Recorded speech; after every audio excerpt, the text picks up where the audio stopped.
Bom dia, meus queridos irmãos, graça e paz, tudo bem com vocês?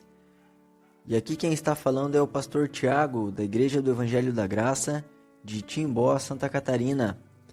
E eu estou aqui para finalizar a nossa semana com mais um devocional para a nossa meditação, que se encontra no Evangelho de Lucas, no capítulo 1.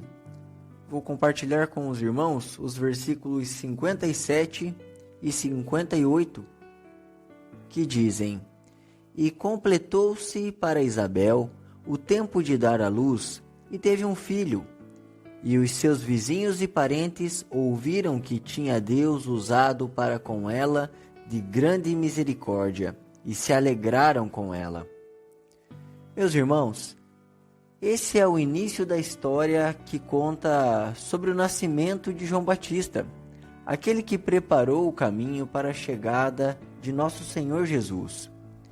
Isabel, sua mãe, teve a oportunidade de se alegrar, e não sozinha, mas com a sua família e com os seus amigos e vizinhos.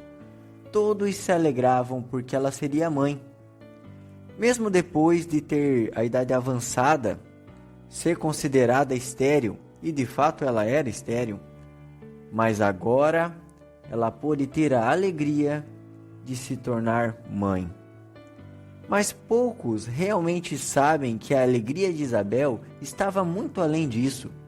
Ela e Zacarias, seu marido, sabiam que não seriam somente pais frescos, como costumamos falar, mas que Deus lhes deu a oportunidade de encontrarem seus propósitos de vida.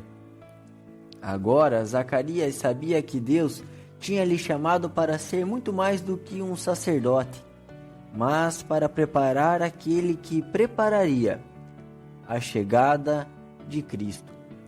João Batista era como um missionário daquela época, enviado para pregar o arrependimento a Israel. Ao contrário do que aconteceu com Isabel e Zacarias, vemos que é muito comum encontrar pessoas frustradas, cheias de dúvidas, temores e tristezas. A razão disso é porque não encontraram o propósito para o qual foram chamados por Deus. Exatamente isso, não sabem o porquê vivem. O que precisamos entender é que Deus tem um propósito para nós. Precisamos saber que fazemos parte de algo muito maior do que nós mesmos.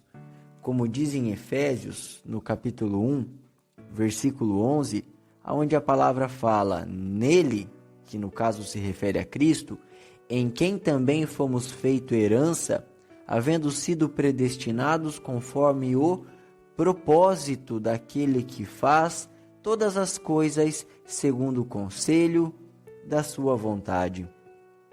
Os propósitos para o qual fomos criados está na sequência desse mesmo texto de Efésios capítulo 1, nos versículos 13 e 14, que dizem: Em quem também vós, depois que ouvistes a palavra da verdade, o evangelho da vossa salvação, e tendo nele também crido, fostes selados com o Espírito Santo da promessa, o qual é o penhor da nossa herança para a redenção da possessão, para o louvor da sua glória.